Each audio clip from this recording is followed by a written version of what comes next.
Before you finish this video, I want you to find one sturdy chair in your home. Not a wobbly one, not a recliner. A plain, solid chair. Because in about 30 seconds, you're going to learn something useful about how your legs are functioning today. Not a diagnosis, not a prediction, just a simple, honest snapshot of your lower body strength and mobility. The kind of thing that quietly shapes how easy or how hard everyday life feels. Here's what makes this test interesting.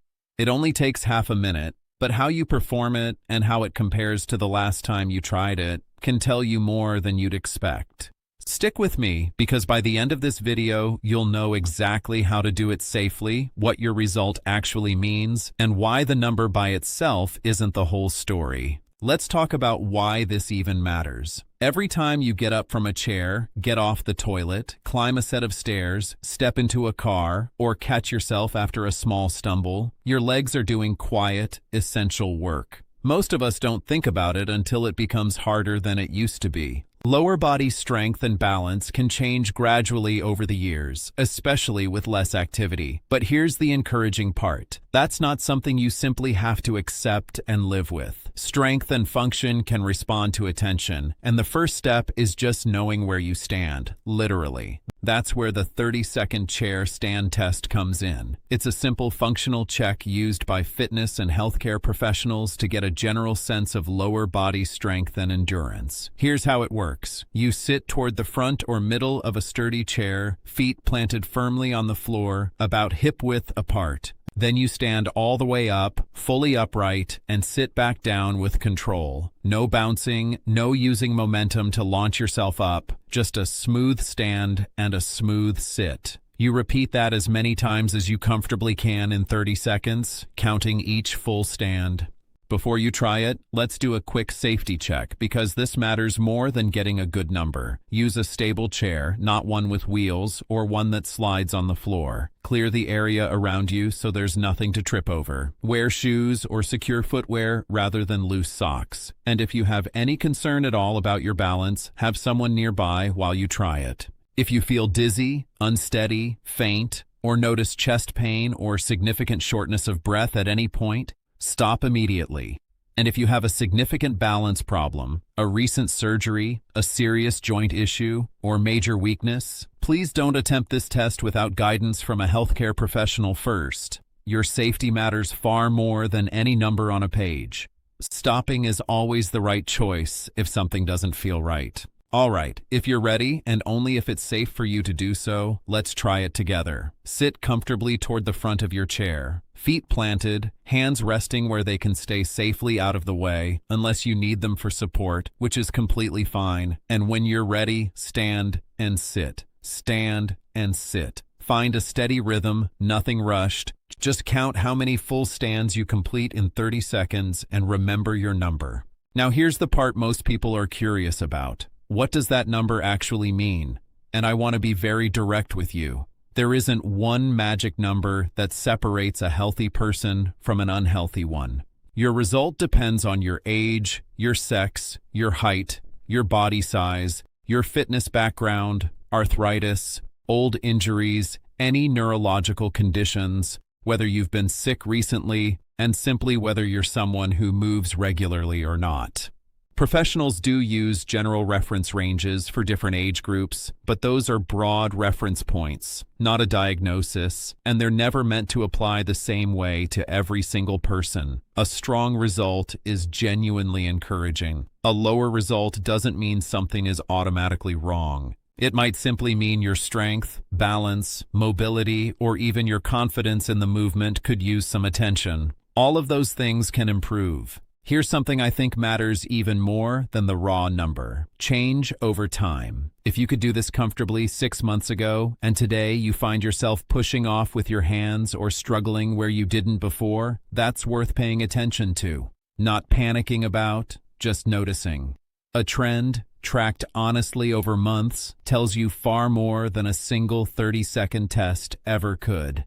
That's the kind of information that's genuinely useful to bring up with a healthcare professional because it gives them something concrete to work with. Let's talk about a few common mistakes people make with this test. First, using a chair that isn't stable, which throws off your result and, more importantly, isn't safe. Second, rushing through it and sacrificing control for speed, which defeats the purpose since this is about functional strength, not how fast you can move.